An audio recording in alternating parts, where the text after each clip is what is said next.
actually आङो दिनै फैनो गोनां खोथा गैयामोन जोंनि चिफ सारा फैनांगौमोन सारा फैनो हायाखै बेनिखायनो दहाय बुंहरदों एसे मेसेजफोर होनानै फैदो लोगो लानानै फैदो होननानै बुंनो गोनां बाथ्रायाथ' बहुद दङ होमबाबो जों गुदियावनो मिथिगौ जे बाथौ धोरोमा बहुद पुराना धोरोम जोंनि बर'फोरनि आरो बाथौ सिबियारिफ्रा माने धोरोम मानिनानै सोलिनाय लोगो लोगो जोंनि जाति कृष्टि भाषाखौ बावगाराखै मोजाङैनो लाखिदों बे बहुत मोजां बाथ्रा आङो बेखौ गोजोननाय हरदों बयनिबो आरो बेबायदिनो कन्टिनिउ जाबाय थाथों आरो अन्य धोरोम सिबियारिफ्राबो जाहाथे बेबायदिनो जोंनि प्रथम प्रायरिटिखौ जाहाथे होयो जोंनि जातिनि थांनानै थानायनि मोनसे लामाखौ जाहाथे मेनटेन खालामबाय थायो बेखौनो आं बुंदों बिबुंथियाव नोंथाङा गोबां खोथा बुंदों धोरोमखौ जौगानायनिबो नोंथांमोननि सरकारनि नांगोन माने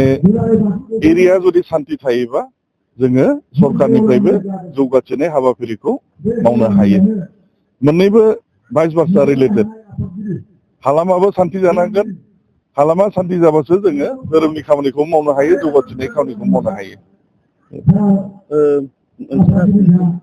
नोंथांमोननि सरकार फैनाय लोगो दाङाबाजि जादों होननानै बुंनाय दिनै नैबे अकेसनाव आङो पलिटिकेल खोथाखौ बुंनो गोसो गैया बेखौ माब्लाबा बुंसिगोन